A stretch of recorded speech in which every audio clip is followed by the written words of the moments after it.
Welcome to the Everyday Saint. Today we have Isabelle on our podcast, which I'm super excited about because Isabelle and I are roommates at Benedictine. We're also random roommates for the semester because I was studying abroad and Isabelle transferred. So we got put together in a very small room. And it has been super fun, and we love Isabelle because she cleans the bathroom for us. So what more can you ask for in a roommate, am I right? Just kidding. I love that TikTok you sent me the other day that was like the roommate who cleans things, and I was like, oh no. It's okay, we know that Isabelle is very selfless, and we love her very much. Oh gosh, no. So welcome, Isabelle! Thank you. Thank you. I appreciate that. Yeah. So why don't you tell us a little bit about yourself? Okay, a little bit about myself. Just like really basic. I'm the oldest of 5 kids. I have 4 crazy younger brothers. I'm somewhere between sophomore and junior year in college because I took a year and a half off to pursue kind of my like little life passion of ballet that I have. So I guess that's a big thing about me is I love dance and story, and I love like Carmelite spirituality and stuff like that as a part of that because I feel like those two things flow really well together. And yeah, I think those are just little basic things, but yeah, very much creative, and I love my family and my friends and stuff. Yeah, great. How do you think those two things go together, like the dancing and the Carmelite spirituality? Okay, this is like a little pet like interest of mine is I love like the intersection of like athletics with like the monastic lifestyle because I feel like the two of them have like a really like especially with dance, you do the same, like I'm a ballet dancer, so I do the same exercises like most days. Like whenever I go to the studio, I'm warming up in the same way and I'm working through the same muscles in the same order, and it's very slow and methodical and attention based, and it's very like set to this rhythm. And I love the idea that like the monastic lifestyle has that same kind of like daily set rhythm to growth and spirituality. And I kind of like the idea. It's still very much a work in progress because I'm an incredibly like ADHD, super inconsistent person sometimes.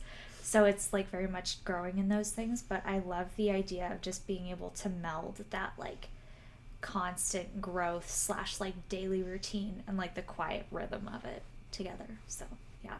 Oh, interesting. Mm-hmm. Did you have that realization like while you were dancing, or is this something that's come from reflection, kind of getting out of dance and like not pursuing it?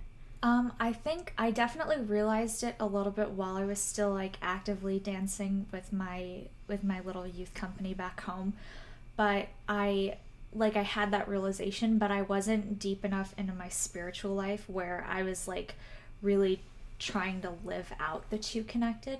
Like I definitely I saw a little clip of New York City ballet dancer, and he was talking about how he was like, oh, it's kind of, he was into his faith as well, and he was talking about, oh, like, you know, the monks are in their monastery doing the same thing in their little cell, and we're like on in this little cell up on whatever street the New York City Ballet is. And I was like, wow, that's really kind of fascinating, and something with that just resonated with like in my heart. But it wasn't until I had left ballet and taken a year at college at Ave Maria University where I was able to like grow, especially in my relationship with like Christ in the Eucharist. And that's what really led to me being able to heal from kind of my complicated relationship with dance and like truly want to invite both of those parts of my life and like intertwine them together. So yeah. Yeah, and you've had quite the journey, I know, from what we've talked about, like getting from through high school and into college. How do you think your faith has changed since going through all those different transitions? That's a really great question. I think faith has always been something that's been really instrumental in my life. Like throughout my whole life, there's not been a point where I like rebelled away or like would say I lost my faith, but it's definitely been like a constant ebb and flow that's like a continued growth, but there's also like backwards places. I'd say my faith life changed forever when I was 17 and I started developing my Marian devotion, and then I consecrated myself to Mary on Easter, and she just totally, I'm not good at letting her do it sometimes, but she truly just took the reins of my life and was able to like pull me wherever she needed me to go to grow in my faith. So definitely senior year of high school, my faith deepened by devotion to her. And then I'd say the next big change was going to Ave when I went on this retreat. And I was in a very hard place because I had stopped dancing, and I'd realized, I was like, oh, this is not going to be a career that works for me. But, you know, Jesus kind of like came to me in a time where I was very desolate and like just showed me his heart for me. And I had never felt that or seen that before, like that kind of relationship with him.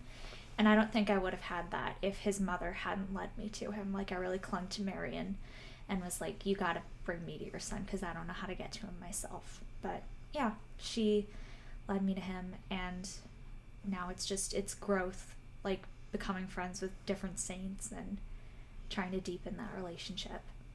Yeah, and you're someone that I look to as an example. Like, when I was telling you about how for Lent I want to like get closer to saints, like a lot of that comes from your example and like how close you are to saints. And I was like, dang, like I feel like I have all these saints in my life that like saint stalk me, and then I see pop up consistently, and then it's like kind of learn about them, and then nothing ever happens. Like, I never deepen in their intercession and learn more about them. So how do you go about doing that? Because I think sometimes like people in their minds like get worried that increasing devotion in Mary or in the saints is going to kind of lead them away from like time with God specifically, because it's like, oh, if I only have this many like moments in my day to pray, like why wouldn't I just go to God first, and then if I have time go to the saints? But how do you navigate, you know, that intercession? That's a really fantastic question. I don't think I've thought about it explicitly like that before, but I think definitely I like to think of Mary and Jesus and the saints as like my family upstairs. Like, I'll call like Elizabeth of the Trinity and Therese of Lisieux like my big sisters upstairs. Mm-hmm. I really do think that it's that when you become Catholic and are, you know, invested in your Catholic faith, it's not just a practice that you live out, it's a family that you're joining. And you, like, God created you for love and communion, so he's going to want you to be close to all of those different members of his family. But also, he created, you know, all of them completely uniquely. And so he put a little bit of his own image. Like, it's like a different, like, refractions from, like, if you, like, shine light through a gem, and like you've got all these different refractions on the wall that you can see of that light. Like, we each have a little refraction of God's love, and like we can love people in a way that no other person can on earth. And when you get to know the saints, you get to know that totally unique person, but you're also getting to know a little bit of God's heart too. And so I don't think it, and that can only lead you towards God. Like, the true, the good, and the beautiful is only going to lead you towards God. You know, that's why like when you get married, like, your marriage is supposed to be an image of that relationship with God. You know, it's like anything true, good, and beautiful is going to lead you to the Creator. So, to the Creator of that beauty. So I don't think it takes away at all. And I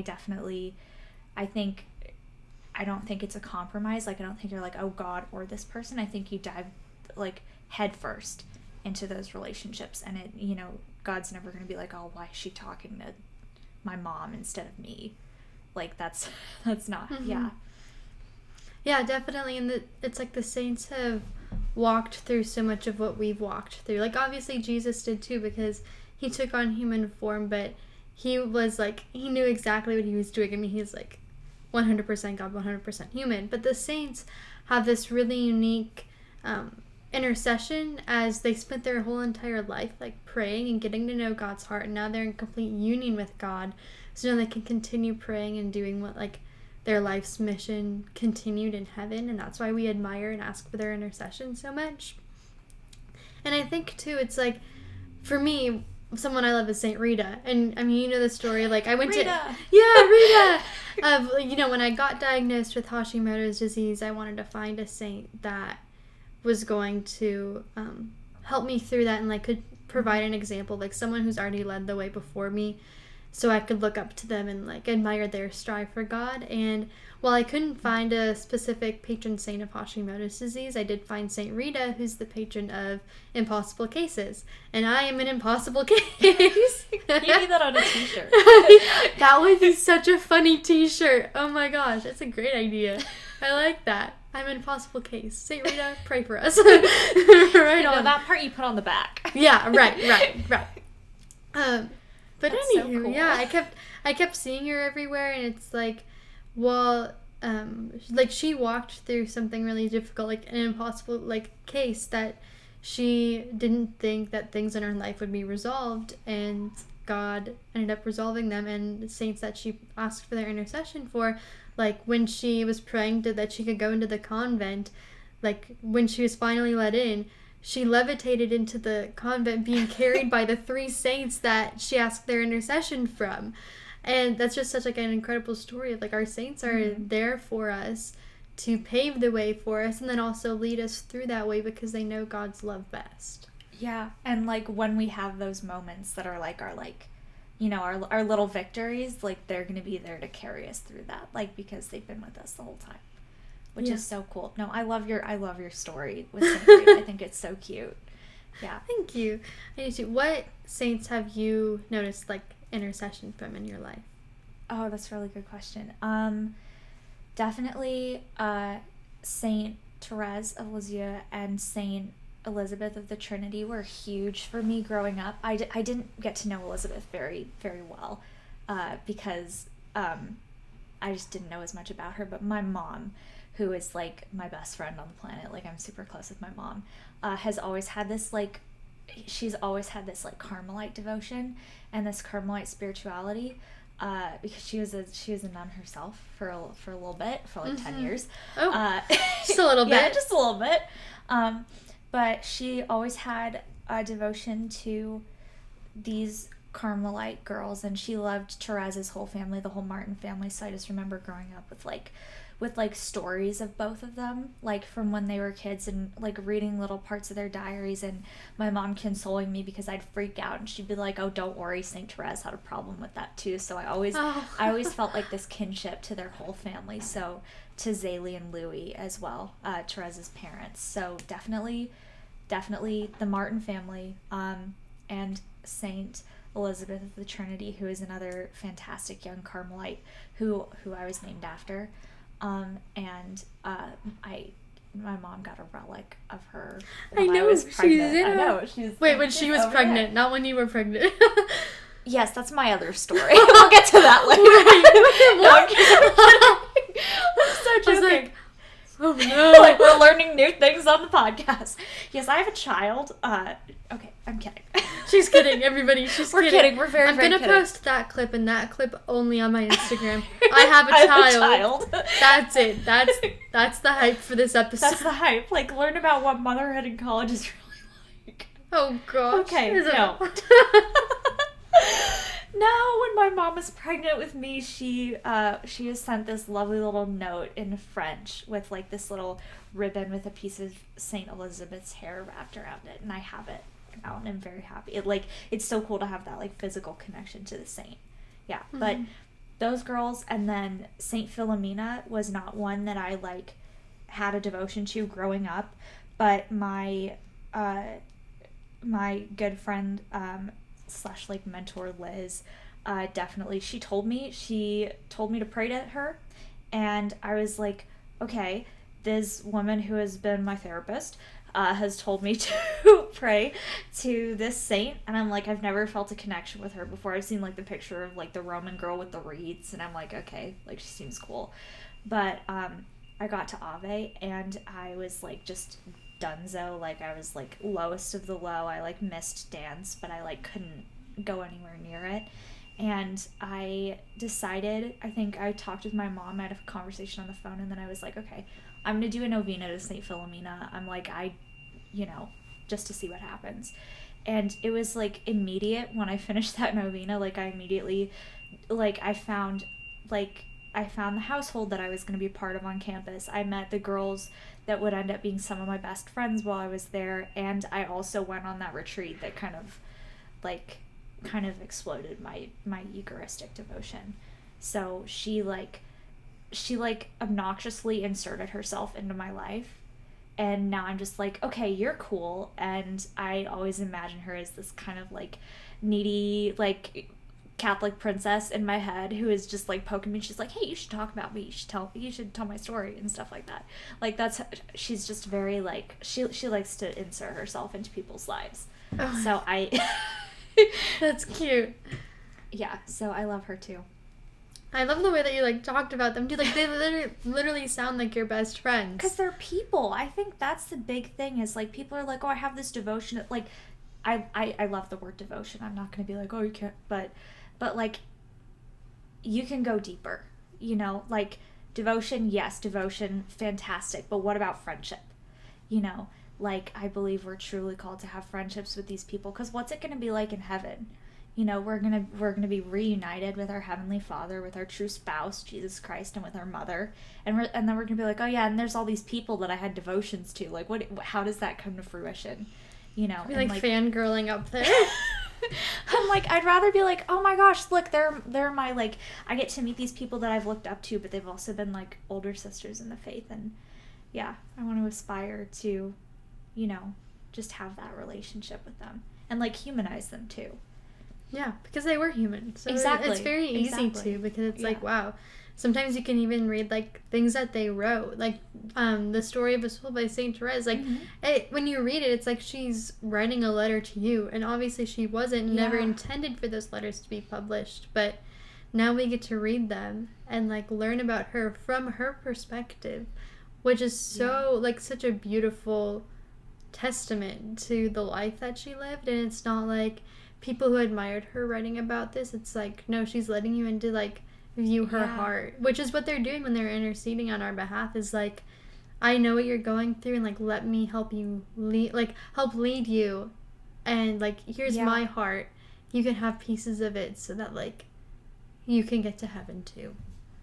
Yeah, I absolutely love that. And that's one thing I love about Therese too, is like her writings truly do like kind of let you in on a lot of the ways that she was able to grow and just be very childlike with God, but also a lot of the infirmities she had, like just as a human being. And I think that is something that can be incredibly consoling.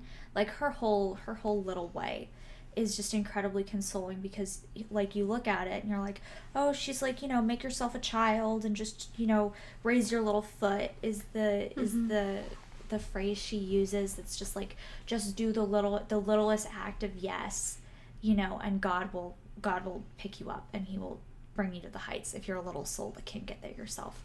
And we're like, oh, that's easy for her to say. She like died in an ecstasy and went straight to heaven, you know what I mean? But she, you know, she truly just surrendered, and she was the littlest person who like basically had a nervous breakdown when she was like a little one. I think she was like 9. Please no, I'm sorry if that's not how old you were, but she was like bedridden because she was just so emotionally frail from all the hardships she'd gone through. Like she lost mother figure after mother figure, like first when her biological mother, her Zaylee, died, and then when her older sister, I think Pauline was the older sister, went into the convent. She like lost them, and she totally just was like emotionally, you know, needy and unable to handle that. And then, you know, Mary healed her, and like she was bedridden, and she had the statue of Mary that she saw smile at her one day, and you know, that healed her. And I'm like, that's so cool, because she really just was this like frail, weak, like emotionally needy young girl who had people who loved her, and she gave the smallest yes, and they were able to take her, you know, to the heights of holiness. She's called like the greatest saint of our modern times. So yeah, I mean, like, what better than that? Yeah, no kidding. And you saw her, right? Like, you went to the zoo? I went to the zoo. I had thought about what the house might look like since I was a little child. But it was, like, because I, you know, heard so many stories, so I always just have pictures in my head of what that house looked like. So getting to see her house was so cool. like getting to see like the place where she actually grew up and her bedroom, like the place where Mary healed her, and the little, like all the little corridors of her house and like the garden and stuff like that. It was so cool. And then getting to see her grave and her parents' graves and a little bit of the Carmelite convent where she spent like most of her life, or most of her adult life. So that was truly amazing. Yeah. Yeah, I absolutely bet. loved that. Yeah, and you went on like a whole pilgrimage, like Lourdes, Spain, Portugal, all the places. We both went. Yeah, all Europe those, hopping. Yeah, both of us did. Yeah, what was that like? Like, what did you learn from that? Oh my gosh, that was a really fantastic experience for me. It was definitely, while it was happening, it was very difficult. I did experience like a lot of just like internal turmoil, just because I was, like when you encounter all these like great men and women and you hear about all the things they're like you had men and women who would just like, not eat, like mix all their food with ashes so it would lose the taste, and then they'd like whip themselves. And I'm like, I can't do this. So I went through I'm like, God, I am dirt. I am dust, and to dust I shall return. Very soon too. No, I was just like, oh my gosh, this is so cool, and everything is so new and so beautiful. But I'm like, I am just so little, and that's why Lisieux was one of my favorite places, because I was like, oh my gosh, like that's what this is all about, is like making yourself as childlike as possible and bringing yourself as close to the heart of God as you can. But there were definitely times throughout that pilgrimage where I forgot that. But seeing just the gorgeous architecture in Europe and like getting to visit like 3 different countries that were just so full of like queens and kings and like really poor people and monks and like all these different people with these different stories that had just decided to follow this, this one man from Israel, but it's like, who is our father and our spouse, and that it was just so cool. Yeah, I remember that was like the neatest thing. And now I'm going back because I just thought of a story with Therese. Okay. Because I didn't get to go to Lisieux, unfortunately. I didn't even think of it, honestly. I kind of missed the connection between like, I was right by France, and Therese is from France. Yeah. I just did not make that connection. So I did miss that, but I know I will go back because I want to see that. No, and France is gorgeous. It is. We went to Paris, and that's where we made the connection, because we all kept seeing, like, the group I was with, we're like, wow, Therese is just everywhere. Like, why is she everywhere? And then one of us went, wait, isn't she like, from France? From here. And we're like, oh. I love that. It was a really funny moment. But I remember I was... we went to like this little church, like we weren't expecting to go there, but we passed it and we're like, oh, that looks like a cool church. So we went inside and they had a little Therese chapel, and so we were praying in the chapel, and it had like a photo of her when she was really young, and then a photo of her when she was a nun. And she's like such a beautiful little girl, like so cute, like the little curly hair. I love it. And I was sitting there, and I had just filmed my first podcast episode a couple days prior to that with Show Me. But the thing is that like my episode wasn't uploading. Like it took me, one of the reasons my podcast didn't come out until like this last year, like I had planned it to start last semester when I was in Italy. Like I brought stuff with me to start it, but I could not figure out how to upload the video. Like there was some disconnect between my phone and the upload source I was using. And I tried like Google Photos, because that usually works, like that's what they recommend, or like airdropping it, and nothing worked. And it was probably the villa we were at too. We were at some old monastery, like the connection was not that great. So I think that was part of it. But we went to this chapel, and I was praying, and I was like, Therese, like this is something I really want to do.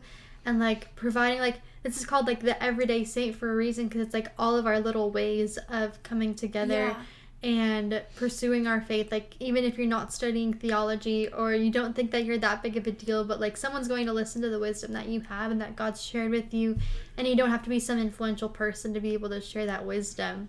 And it's just like, yeah, those little ways. And so sitting in the chapel, and I was like, Therese, like this podcast isn't really working and nothing's going right. And I was sitting there, and then I remembered that she like had a book, and I was like, Therese, like the first thing I'm gonna do when I go back to the States is I'm going to buy your book and I'm going to read it because I want to know more about you. And we get out of the chapel, and it was right by Notre Dame in Paris, and we're sitting watching like the sunset on Notre Dame. It was really pretty, and I happened to go on my phone and look through Google Photos because I was talking to someone about the podcast right outside, and I look through Google Photos, and my podcast is there, like, ready to upload and ready to go. And, like, I hadn't even been working on it. I, like, kind of set it aside for a while because it just wasn't going well. And it wasn't even showing up in Google Photos at all because that's what I was telling him. I was like, I, like, see it on my Photos app, but it doesn't even let me watch it through. And I can't get it to upload on this other platform and all this stuff. And then there it was, like, uploadable and everything. I was like, what, Shiraz? You're so cool. Thank you. Just like, I appreciate that. Thanks. Yeah. And then I went back and I read her book, and I was like, this changes my life forever and ever. Because it was just such a good book to read. And, like, the way that she suffers, too, is... I was talking to my parents about it, and they're like, I don't think everyone should be suffering that way. And they're not very, like, traditional Catholics either. So, like, Benedictine people, I think, interpret it a lot different than people that I know at home, just because of the different spiritualities. But, like, I read it, and I was like, I don't know if I can do that, but, like, I know that I have a long way to go. Even if that's not the specific way that God is calling me to suffer, like, there's so many other ways that I can give up my suffering and live through the passion. And, like, that's what we're doing this Lent is, this podcast comes out a couple days after Ash Wednesday. Oh, that's whack. Because that's tomorrow. That's crazy. And that's what Lent is like uniting ourselves to the passion of Christ through our sufferings. As he suffered for us, so too will we suffer for him. Yeah, I love that. And I think it's really important to remember on that note that, like, we all have our own little ways, like you were saying, like our own little paths to Christ, and with that comes our own little crosses.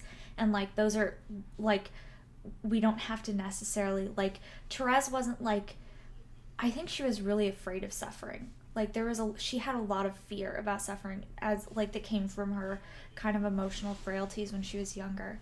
And I think that if you told her when she was young that she was going to be suffering in the ways that she was, and that she was going to be taking up the cross that God ended up giving her, I don't think she would have been able to handle it.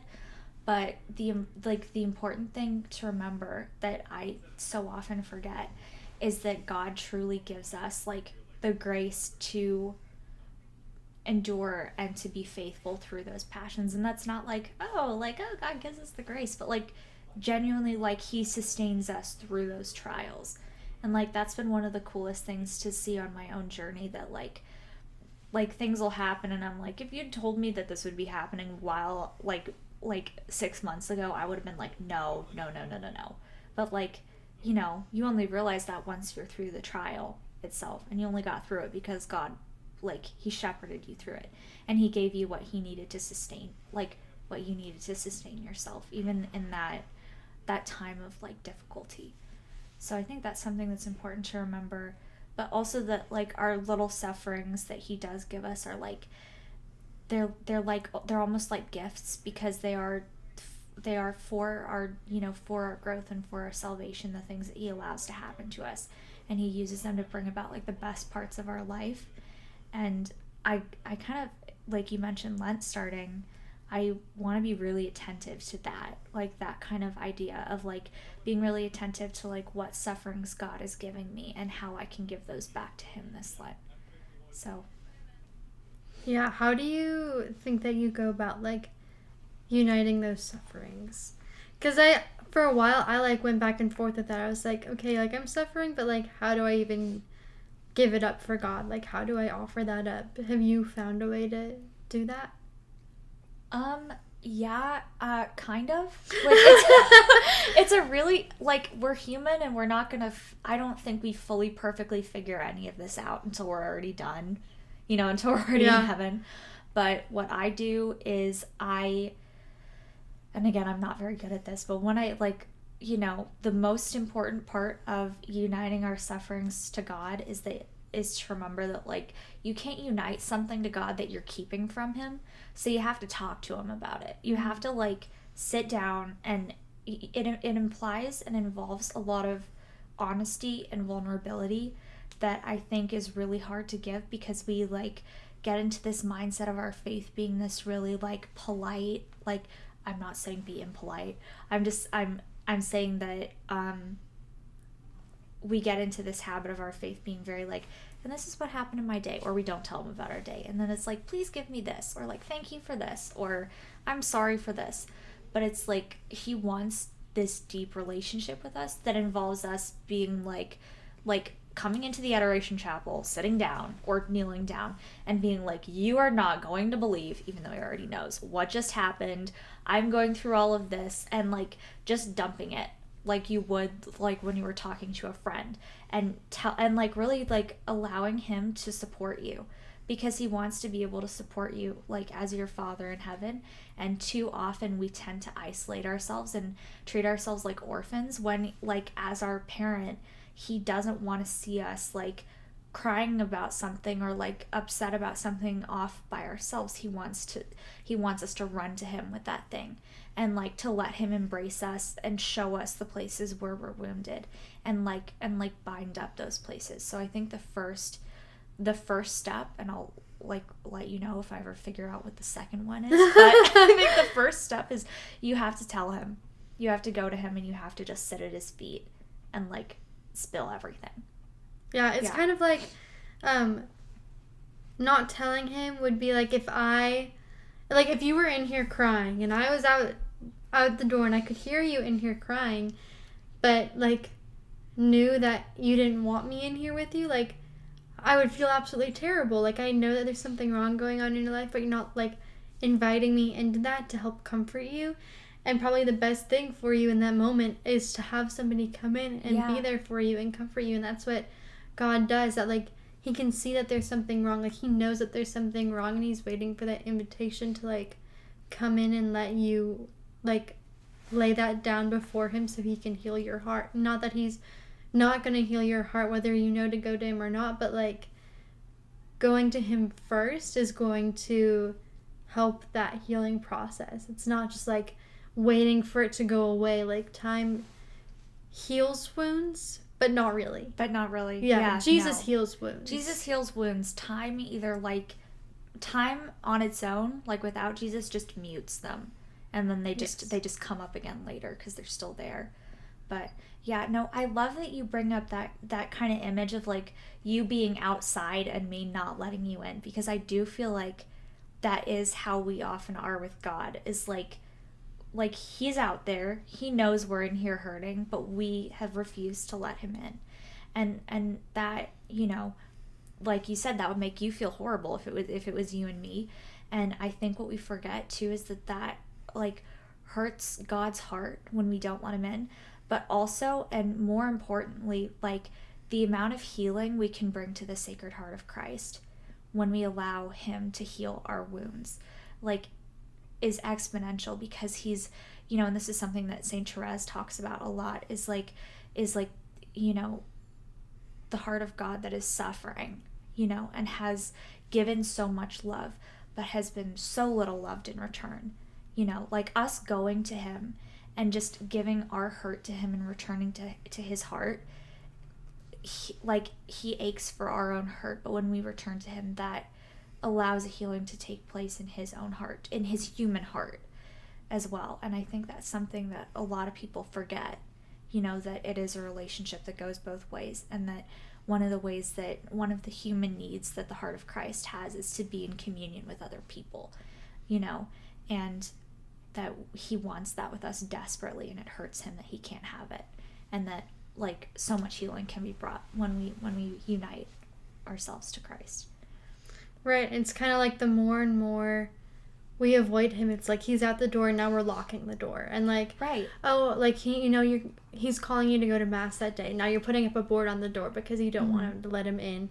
Or, you know, like a friend is coming your way to help comfort you, and it's like, nope, I don't want your help, here's another board on my door to like keep you away, and like keep pushing him away. And it's like you can only sulk on your own for so long. Like, exactly, like wallowing in that suffering's not going to help you, but like putting that at the foot of the cross, saying, like, I might not be able to carry this on my own and I need your help, but I'm here because I want your help, and I'm humble in that, but also I'm prepared to give this suffering to you because I know you've suffered for me, and I want to return the favor as best I can. Because, I mean, sacrifice is love. Like, there's no secret about it. Like, you cleaning the bathrooms on the weekends is like a way of loving us because it's taking something off of our plate, and it's not very enjoyable. I feel so bad. The first weekend I was doing it, I was in there, I was like, this is so ridiculous. Why am I the one who's doing this? And I finished and I was like,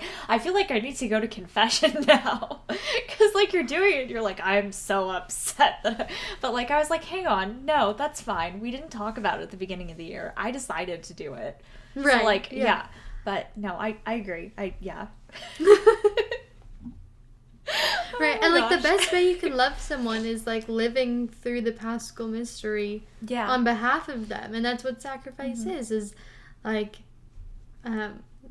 just using that example again, is like you're doing that on behalf of us, and it's not something that's fun or something that's enjoyable, but you're loving us through that because it's a sacrifice on your behalf. And in that way, like, obviously Jesus like suffered and died for us as well, and the little things that we do all add up to a lot of big things of being able to love each other a lot. Yeah, definitely. But I think the thing that, like, I forget about that part, like the action aspect, is that so often it's easy to conflate the idea that, like, the things that we do are are sufficient in themselves, or have like oh, I want to be more virtuous, so I'm gonna do all of these things, and we like make these plans about, like, I'm really good at that, like being like, I'm gonna do this and this to make myself a better Catholic, or like, but I feel like the thing we forget the most easily is that like once again, like, we can't lay our crosses at the foot of Jesus' own cross without his grace. Like, we can't help carry other people's crosses without his strength. Like, none of like our own growth and virtue is possible if we don't start by letting him in, and by initiating that, like, deep, or not initiating, we don't initiate anything, by accepting. That's kind of the whole point I'm trying to make, is that we can't be initiators of love, we have to be receivers of love. And I think that's something that's really like as a woman is more intuitive for us, because we take up that place of like natural receivers of love, and like receptivity being, one of John Paul II's, the feminine genius. The feminine genius, yeah. But no, yeah, I think that receptivity is what allows us to get to that next step of being able to do things for other people, and being able to help other people through their own Paschal mysteries, and to help them get to Easter Sunday. Yeah. And that doesn't always start out by doing really big things for people, like volunteering all of your free time to a certain charity or something. It's something as simple as, I know that you wanted a coffee today, so here's a coffee for you, Isabelle. Yeah. You don't even drink coffee. I don't drink coffee. If you bought me a coffee, I'd be like, what? Thanks, Eve. You don't know me at all. No, I'm kidding. That was just an example, not specifically for Isabelle. No. No, but little things I totally like that, or just like saying. Even like when the opportunity presents itself that your friend's in need of like someone to talk to, and being there to talk to them, like that's a little way of loving them. And then all of a sudden you get more and more practice of like giving of yourself, and it becomes second nature to you. Or even Therese, she had her mom, I think it was her mom or someone, I can't quite remember the entire story, but someone was bugging her that she was like too selfish.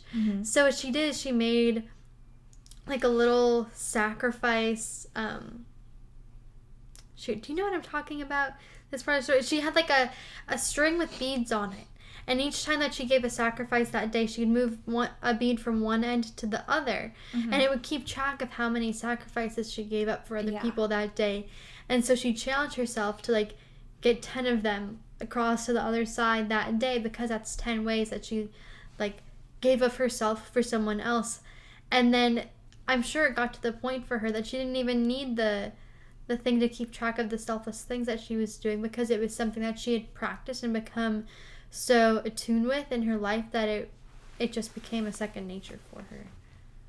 So We gotta learn how to get to that point, and it takes a lot of time and a lot of practice. But a lot of time, a lot of practice, but like with everything else, I think it starts like in Mass with receiving the Eucharist, and it starts in adoration.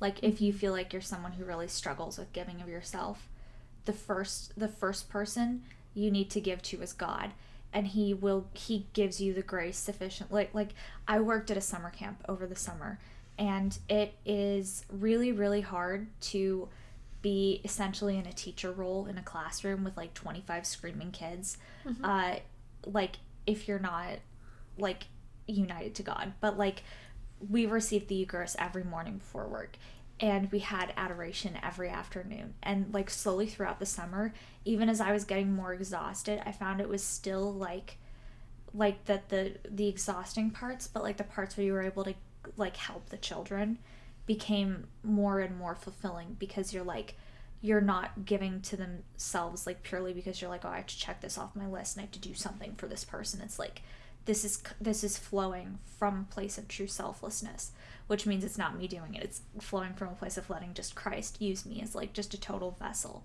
to show his love to these children, which is, I think, the coolest part about sacrifice, and the coolest way to look at sacrifice is like in order to be a sacrifice to other people, you first have to just open yourself up and let like empty yourself of pride and allow yourself to be used as a vessel of love from God. Like it's God's love through you to other people, you know, which is, I think, is really cool, but it's also incredibly elusive. So like you said, we work on it.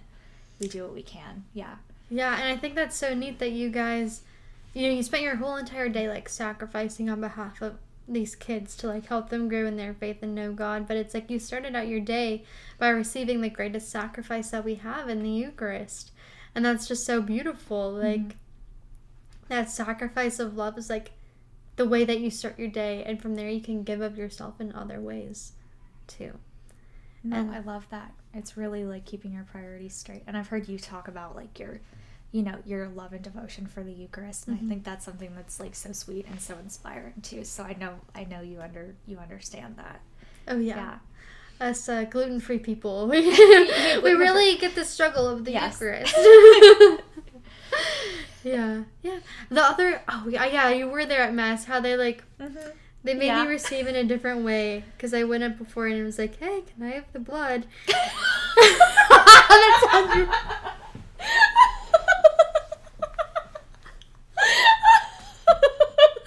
Sorry, I didn't think about how it was gonna sound until it was already out of my mouth. You just knock on the priest's door before Mass, he opens it. Can I have the blood? Oh my goodness. No, I get what you're saying. I think I said the most precious blood to make it sound better when I so much better. him. And they're like, yeah, just come up when the Eucharistic, like the extraordinary ministers come up. And I was like, what now? You want me to go up when nobody else is going up, and then awkwardly stand at the side while they, you know, do their thing. At like the most packed Mass of the weekend. Yeah. And I'll just be up on the altar. I was like, okay, I guess I'll go do that. And I mean, it was totally fine, and it wasn't as awkward as I thought, but like it was all I thought about that Mass. I was like, how, like, I know the parts of the Mass, and they told me when to go up, but I was like, what if I mess up? What if I'm up there and like they turn around and I'm just there like, hee, and they're like, what you doing? You're like, she doesn't look like a Eucharistic minister. No.